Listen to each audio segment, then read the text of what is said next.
Hello students, I am Sapna Bharti from Gurukul Academy Bambora.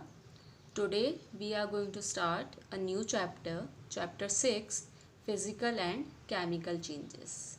In our day-to-day life, we notice a lot of changes taking place around us. हम हमारी day to day life में देखते हैं कि हमारे आसपास में बहुत सारे चेंजेस हो रहे होते हैं, जैसे falling of leaves from a tree, पेड़ों से पत्ते गिरते हैं, ग्रोथ ऑफ अ बेबी, जो बच्चे जो होते हैं वो धीरे धीरे बढ़ते जाते हैं, रस्टिंग ऑफ आयरन, लोहे पे जंग लगना, ऐसे बहुत से तरह के चेंजेस हम हमारे डे टू डे लाइफ में नोटिस करते हैं। तो इस चैप्टर में हम इन्हीं चेंजेस के बारे में पढ़ेंगे कि वो चेंजेस जो है उनको हम कैसे कैटेगराइज कर सकते हैं। So let's begin this chapter. Many changes occur in our surroundings all the time. हर वक्त हमारे आसपास में, हमारे सराउंडिंग में बहुत सारे चेंजेस होते रहते हैं। Growth of plants, cooking of food, curdling of milk, inflating a balloon, yellowing of leaves etcetera are some common changes. Plant की ग्रोथ, प्लांट जो होता है वो छोटे से बड़ा होता रहता है। कुकिंग ऑफ फूड, जब हम खाना बनाते हैं तो वो शुरुआत में कैसा होता है और बाद में कैसा चेंज हो जाता है। कर्डलिंग ऑफ मिल्क, दूध से दही बनाना। इन्फ्लेटिंग अ बैलून, बैलून को फुलाना। येलोइंग ऑफ लीव्स, पत्तियों का पीला हो जाना। ये कुछ कॉमन चेंजेस है जो हमारे आसपास हम देखते हैं। Changes are broadly classified as reversible and irreversible changes and physical and chemical changes. तो जो चेंजेस है उनको हम दो तरीके से कैटेगराइज कर सकते हैं। सबसे पहला हम उनको कैटेगराइज कर सकते हैं रिवर्सिबल और इरिवर्सिबल चेंजेस में। ये रिवर्स वर्ड तो आपने सुना ही होगा। रिवर्स मतलब क्या होता है? फिर से उल्टा। तो रिवर्सिबल जिनको हम उल्टा कर सकते हैं फिर से, और इरिवर्सिबल जिन चेंजेस को हम फिर से उल्टा नहीं कर सकते। दूसरी जो कैटेगरी है वो है फिजिकल एंड केमिकल चेंज। तो अब हम इन्हीं चेंजेस के बारे में डिटेल में पढ़ेंगे। Reversible and irreversible changes. The change which can be reversed by reversing the condition is called a reversible change. इसकी डेफिनेशन को अंडरलाइन कर लो। ऐसे चेंजेस जिनको हम फिर से उल्टा कर सकते हैं कंडीशंस को चेंज करके, वो कहलाते हैं reversible changes. For example, conversion of ice into water by heating and that of water to ice on cooling. यहाँ पे जैसे हमें एग्जांपल दे रखा है, हमारे पास एक तो है आइस और दूसरा है वाटर। अगर हम आइस को हीट करेंगे, अगर उसको गर्मी देंगे, हीट करेंगे, तो वो किस में बदल जाएगी? वाटर में बदल जाएगी। लेकिन अगर हम वाटर को फिर से कूल करेंगे, उसको फ्रीज़ कर देंगे, तो वो किस में बदल जाएगा? आइस में। इस आपने डेली देखा होगा हमारे घर में जब हम फ्रिज में बर्फ़ जमाते हैं तो इसी तरह से हम करते हैं। अगर हम उसको आइस को बाहर निकाल के रख देते हैं तो उसको क्या होती है? हीट मिलती है, तो वो किस में चेंज हो जाती है? वाटर में चेंज हो जाती है। अगर हम वाटर को फ्रीज़र में रख देते हैं, उसको कूल करते हैं, तो वो किस में चेंज हो जाता है? आइस में चेंज हो जाता है। यहाँ पर हम क्या कर रहे हैं? आइस से वाटर भी बना सक रहे हैं और इसका रिवर्स वाटर से आइस भी बना सक रहे हैं। तो ये जो चेंज है, ये कौन सा चेंज हुआ? रिवर्सिबल चेंज हुआ। नेक्स्ट एग्जाम्पल हमें गिवन है रिवर्सिबल चेंज का, stretching of rubber band. Rubber band आप सबने देखा होगा। उसको जब हम स्ट्रेच करते हैं, उसको हम खींचते हैं, तो क्या होती है? उसकी शेप चेंज हो जाती है। लेकिन हमने जो प्रेशर लगाया उसको खींचने के लिए, अगर वो प्रेशर हम रिमूव कर दें, उसको छोड़ दें फिर से, तो वो रबर बैंड वापस अपनी ओरिजिनल शेप में आ जाएगा। तो हम रबर बैंड को स्ट्रेच करके उसकी शेप बदल रहे हैं, लेकिन उसको जब छोड़ रहे हैं तो फिर से अपनी ओरिजिनल शेप में आ रहा है। तो ये जो चेंज है वो रिवर्स हो रहा है, इसीलिए इस चेंज को कहेंगे रिवर्सिबल चेंज। नेक्स्ट है the change which cannot be reversed even by changing the conditions is called an irreversible change. इसकी डेफिनेशन को अंडरलाइन कर लो। ऐसा चेंज जिसको हम फिर से रिवर्स नहीं कर सकते, कंडीशन चाहे हम चेंज कर दें तो भी वो रिवर्स नहीं होगा, ऐसा चेंज कहलाता है irreversible change. For example, burning of paper और वुड। पेपर और wood when burned give ash and smoke. We can not obtain paper back from the ash and smoke. जब हम पेपर या वुड को बर्न करते हैं तो वो क्या होता है? धुआं देता है, स्मोक देता है, और ऐश राख में चेंज हो जाता है।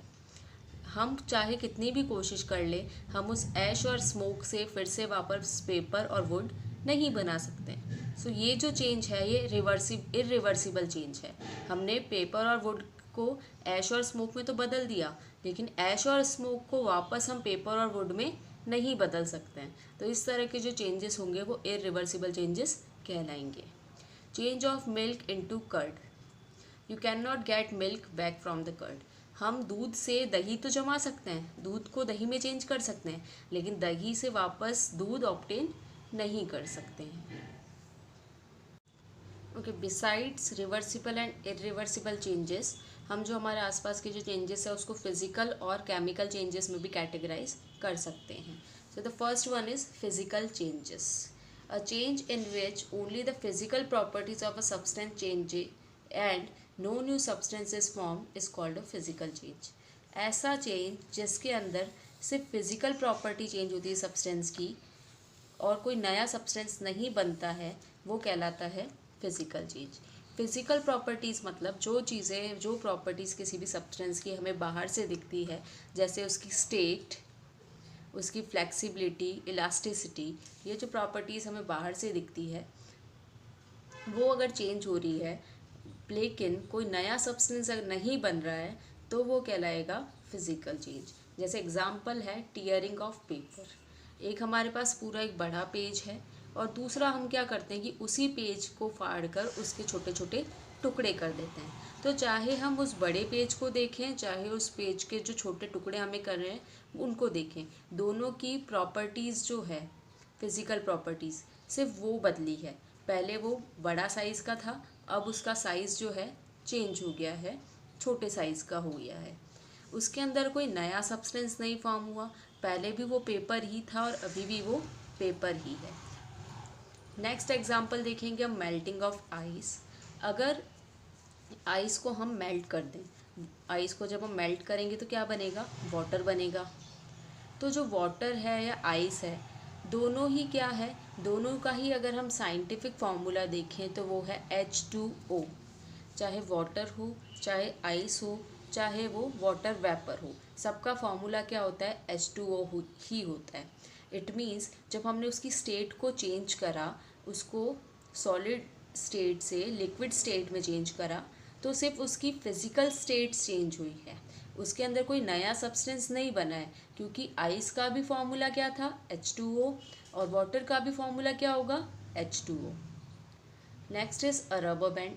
रबर बैंड को जब हम स्ट्रेच करते हैं तो भी वो जो रबर बैंड है वो जिस चीज़ से बना हुआ है वो वैसा ही रहेगा, सिर्फ उसकी फ़िज़िकल स्टेट चेंज हो जाती है, उसकी जो साइज़ है वो बदल जाती है। और उसको चाहे हम स्ट्रेच कर दें तो भी उसके अंदर कोई नया सब्सटेंस फॉर्म नहीं होता है। तो ऐसे जो चेंजेस जिसके अंदर सिर्फ फिज़िकल प्रॉपर्टीज़ बदलती है, कोई नया सब्सटेंस फॉर्म नहीं होता है, वो कहलाते हैं physical change. Characteristics of a physical change, all the physical changes show the following characteristic. जो भी फिज़िकल चेंजेस होंगे उसके कुछ फिक्स कैरेक्टरिस्टिक्स होते हैं जिनके बेसिस पे हम आइडेंटिफाई कर सकते हैं कि कोई भी चेंज है वो फिज़िकल चेंज है या नहीं है।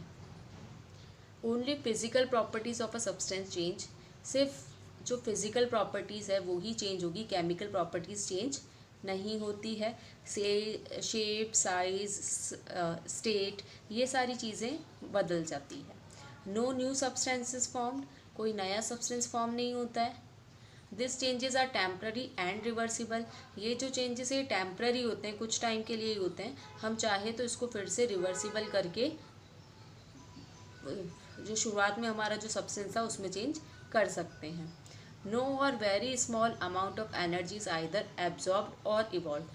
फिजिकल चेंजेस जब भी होते हैं या तो बिल्कुल भी एनर्जी जो है वो एब्जॉर्ब नहीं होगी और रिलीज़ भी नहीं होगी, इवॉल्व मतलब रिलीज़ होना। तो जब फिजिकल चेंजेस होंगे तो या तो एनर्जी बिल्कुल भी रिलीज़ नहीं होगी या फिर बिल्कुल भी एब्जॉर्ब नहीं होगी। अगर मान लो होती है तो भी बहुत ही लेस अमाउंट में होगी, बहुत ही स्मॉल अमाउंट में होगी। यहाँ पे जैसे हमें एग्जांपल दिया हुआ है, activity 1, take a spring and stretch it, do you observe a change in its size and shapes, now release the spring gently, observe its size and shape again, it is the same as before, is a new substance formed when you stretched and release the spring. हमें एक spring लेनी है, spring जैसे आपको पता ही होगा spring, कई सारे पेन्स में भी जो स्प्रिंग आती है उसकी बात करी गई है, इस तरह की स्प्रिंग। तो इस स्प्रिंग को लेके जब हम स्ट्रेच करेंगे, उसको खींचेंगे फोर्स लगा के, तो हम क्या देखेंगे कि इसका जो साइज़ है और शेप है वो बदल जाता है। लेकिन अगर हम उस स्प्रिंग को फिर से धीरे से छोड़ दें तो वो फिर से अपनी ओरिजिनल शेप और साइज़ में आ जाएगी। तो जब हमने उसको इस तरह से चेंज किया तो क्या कोई नया सब्सटेंस बना स्ट्रेच करने पर?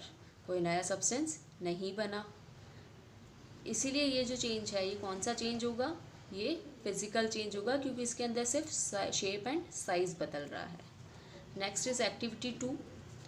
Take some water in a bowl and heat it. Do you see steam rising? Steam is water in a different form. Now hold a plate over the rising steam. Is any new substance formed in this change? यहाँ पर हमें क्या करना है, एक bowl में, एक कटोरी के अंदर वाटर लेना और उसको हीट करना, उसको गर्म करेंगे। हम क्या देखेंगे कि जैसे कुछ देर बाद उसके अंदर से स्टीम, भाप निकलने लग जाती है। अब ये जो भाप निकल रही है वो पानी का ही फॉर्म है। वाटर जो है वो गैसियस स्टेट में चेंज हो जाता है, वो पानी का ही फॉर्म है। अगर हम मान लो स्टीम के ऊपर फिर से क्या करें, प्लेट वहाँ पर रख दें, तो वो स्टीम फिर से वाटर के अंदर चेंज हो जाएगी। तो ये जो चेंज था, इसके अंदर क्या हुआ, वाटर से स्टीम बना और स्टीम से वापस हमने क्या बना दिया, वाटर बना दिया।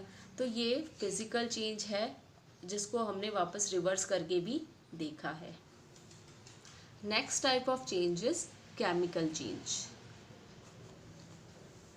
A change in which a new substance is formed is called a chemical change. A chemical change usually cannot be reversed. ऐसा चेंज जिसके अंदर कोई नया सब्सटेंस बनेगा वो कहलाता है केमिकल चेंज। और जनरली हम केमिकल चेंज को रिवर्स नहीं कर सकते। जैसे हम फिजिकल चेंज को रिवर्स कर रहे थे, वैसे केमिकल चेंज को हम रिवर्स यूजुअली नहीं कर सकते। A chemical change is usually accompanied bye. जब भी कोई केमिकल चेंज होता है तो उसके अंदर जनरली ये सारी चीज़ें साथ में होती है। सबसे पहला है change in colour. For example, we saw colour change when an iron nail is placed in copper sulphate solution. अब ये जो कॉपर सल्फेट सॉल्यूशन होता है, ये ब्लू कलर का सॉल्यूशन होता है। इसके अंदर जब हम एक लोहे की कील डाल देते हैं तो आयरन की जो नेल है उसका कलर चेंज हो जाता है। रिलीज और absorption of energy in the form of heat और लाइट। जब केमिकल चेंज होता है तो कई बार हीट एनर्जी या लाइट एनर्जी या तो रिलीज़ होती है या फिर एब्जॉर्ब होती है। या तो हीट एनर्जी, लाइट एनर्जी दे दी जाएगी या फिर एब्जॉर्ब में सोख ली जाएगी, ले ली जाएगी। For example, burning of magnesium. Magnesium को जब हम बर्न करते हैं तो हीट एनर्जी और लाइट एनर्जी दोनों ही मिलती है। Reaction between zinc and dilute HCl।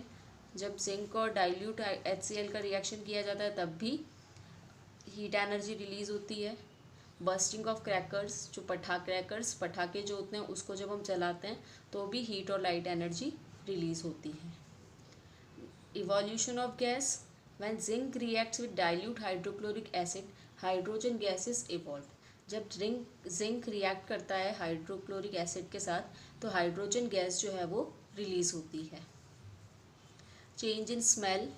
Spoiling of food is a chemical change. हमारा जो खाना हम बना के रखते हैं वो कुछ टाइम बाद क्या होता है, ख़राब हो जाता है, स्पॉइल हो जाता है।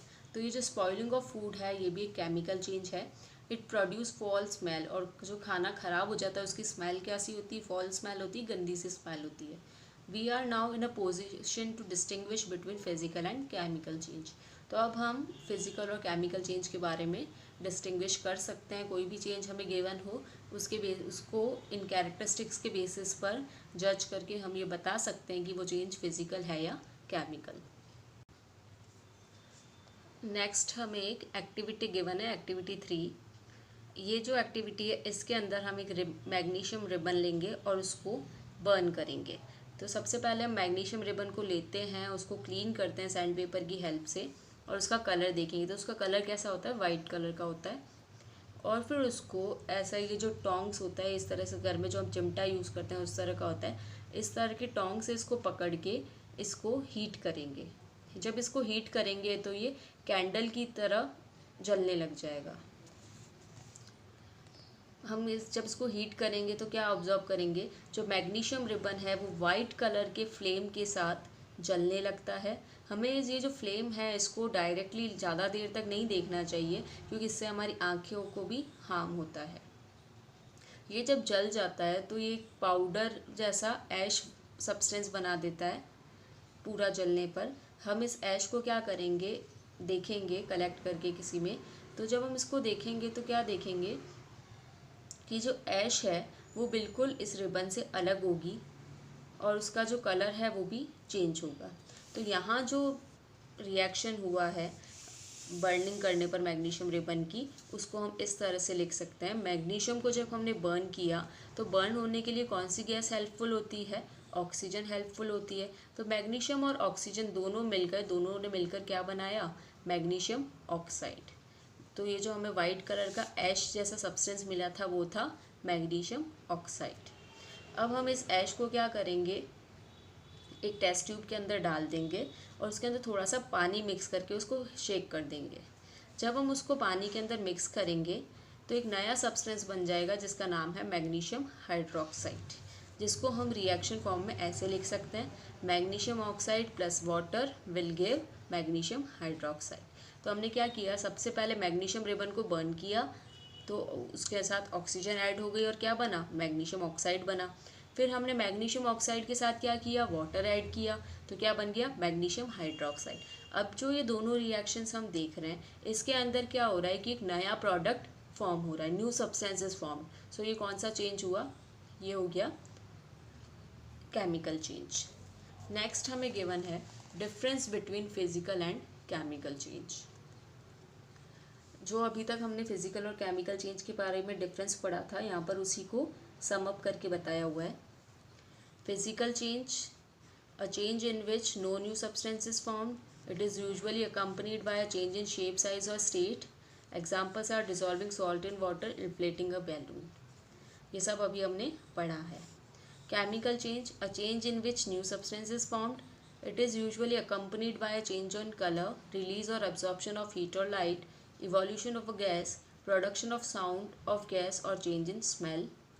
Examples are rusting of iron, spoiling of food and burning of coal. फिर हमें चेक योर सेल्फ में यहाँ पर एक टेबल गिवन है, आपको उसको सेल्फ करना है। यहाँ पे जैसे फर्स्ट मैं करके बता देती हूँ किस तरह से करना है। सबसे फर्स्ट हमें दिया हुआ है ripening of food. Ripening of food मतलब फलों का पकना। ये स्लो चेंज है या फास्ट चेंज है, एकदम से ऑल ऑफ सडन तो फल जो फ्रूट्स हैं वो नहीं पक जाते हैं, तो ये कौन सा होगा, स्लो चेंज होगा। रिवर्सिबल है या इरिवर्सिबल है, कच्चे फ्रूट से वो पक जाता है, क्या पके हुए फ्रूट से फिर से हम उस फ्रूट को कच्चा बना सकते हैं, नहीं बना सकते, तो ये कौन सा हो गया, इरिवर्सिबल चेंज। तो इसी तरह से आपको ये बाकी के जो एग्जाम्पल्स हैं उनको भी सेल्फ करना है।